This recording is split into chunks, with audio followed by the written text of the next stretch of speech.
Hi, Rashid here from Psychedelic. Today we'll be doing brake pad replacement on two different types of EAVs. One has got a full cover on, the other one hasn't got a full cover on. And we'll be going through the stages and steps on the front brake pad set and the rear brake pad set.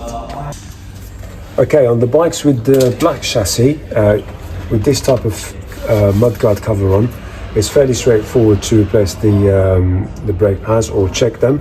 There's two bolts in the middle, M5. Use your ratchet, open these up.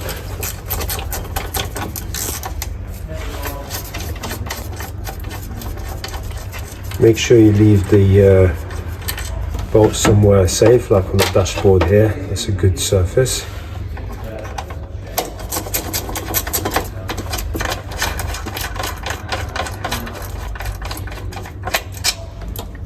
This is what they look like.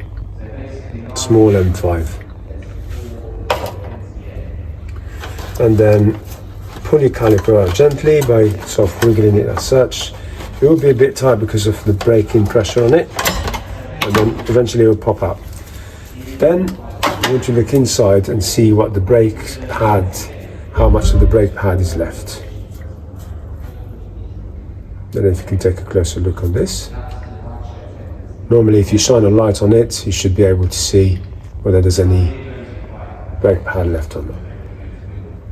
In this case, they need replacing. So to replace that, firstly, we need to push the brake pads back in so the pistons can reset. Take the pins out and then take the brake pads out to replace. Okay? Using a flathead screwdriver, put it in the gap between the two brake pads and gently, with this action, almost like you screw in and unscrewing, separate the brake pads from each other like so. Very gently. You can use this side, you can also use the other side as well of the brake pads to even out the pressure. As you can see, the brake pads now and the pistons are going back where they were. You can also use this action gently, no forcing, and the brake pads should, and the brake pads should push the pistons back into place. Turn in a bit more, as you can see, and this action, back and forth and twisting. That should move the brake pads and the pistons back into place. This is good enough. Now we take the pin out. There's a little slot there which we need to push back on, straight.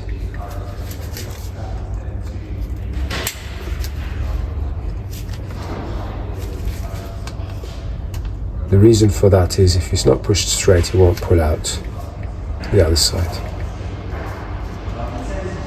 Okay? There's an eyelet there and a hook that sometimes is useful. You can put your pliers there and pull out very gently. Twist and pull out towards you. And the pin comes out. Just as you get the pin out, just make sure it's nice and straight. If it's a little bit bent, it won't go back in easily. So while you've got it in your hand, just give it a little squeeze.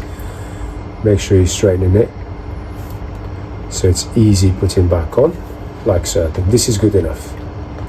We put it on the work surface and we take the brake pads out one by one. As you can see, there's not much left in there. This is good for recycling.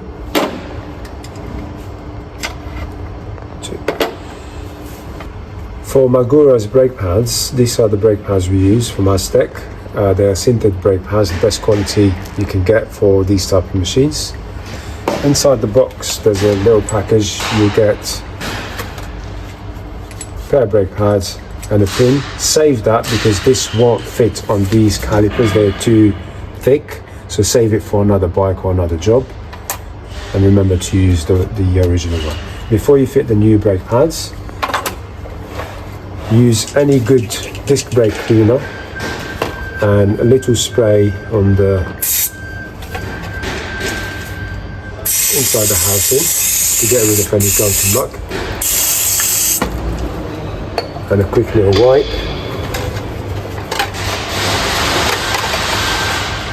Should do the trick for fresh set of brake pads to go in.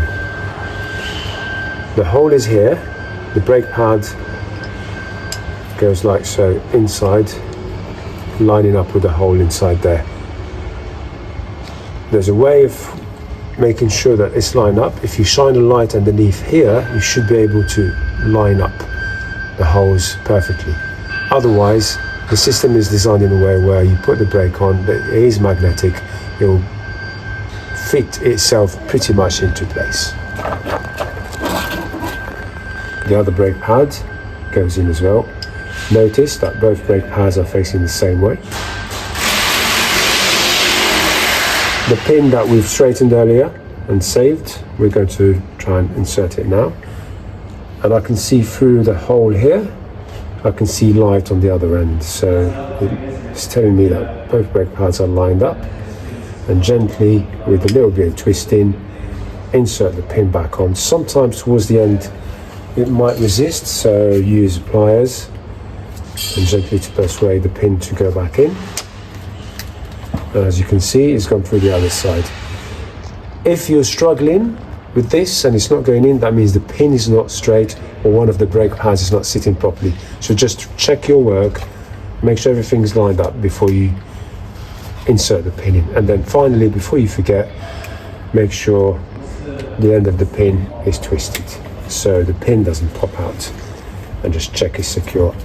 The other check you do is to make sure the brake pads are firmly fitted in by just trying to pull one or two out at the same time. They shouldn't move out. That's it, that's the job done.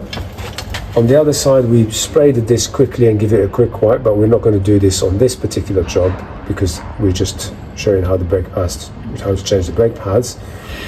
The disc is being replaced anyway, so we're not going to do a clean on it. But generally speaking, as good practice, you clean the disc before putting new brake pads on. To refit the calipers, fairly straightforward, just as you started. You go back in this way.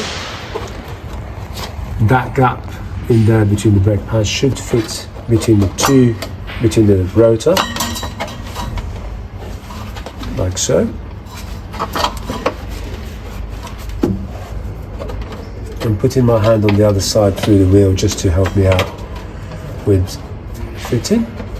Once that's in, line up the holes, get your bolts back into place from the other side.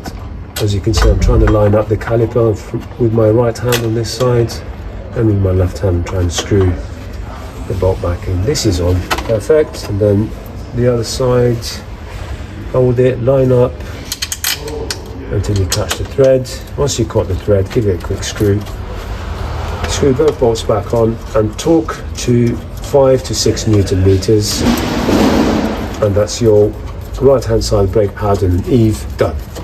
So depending on how many bikes you've got to do and how many brake pads and calipers to take off and put back on, you've got 3 options. The first option, which is our preferred options because we have so many to go through in like a day, is to literally just slide yourself underneath, and you will find a position where you can reach out from underneath here and open up the 2 bolts and remove the caliper and do it all from here. That's a relatively easy position to be in, just by reaching out and opening. Once you open up, the calipers can come out to this end, and you could do your work either here, leaning back, or kneeling. Second position, I'll show you in a minute, is to remove the rear wheel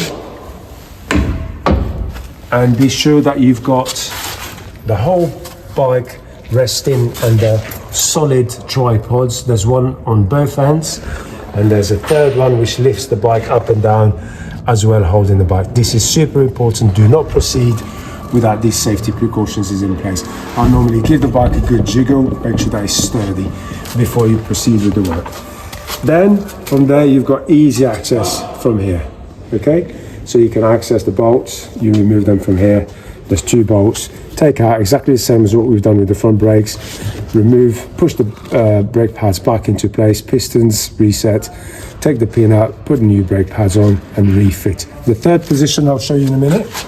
And then the third option is this, which is the whole box off the bike, and you pretty much got access to everything with light and all that. So this is normally, we do this check when we've got major work being carried out on the bicycle. And from here, you can remove your calipers as such, and you can see 1, 2. So what I was showing on the previous clip is these are the 2 bolts that you remove, caliper comes off, and then you do the rest accordingly. So there you go, as you've seen, we've carried out front and rear brake pad replacement on the original EVs with the white chassis and the second generation EVE with the black chassis, with all the steps according to the steps that come with it. If you are having any issues or problems with that, do give us a call, we're here to help. Otherwise, do not replace it yourself if you don't feel confident enough, but all the advice is there. Thank you for watching.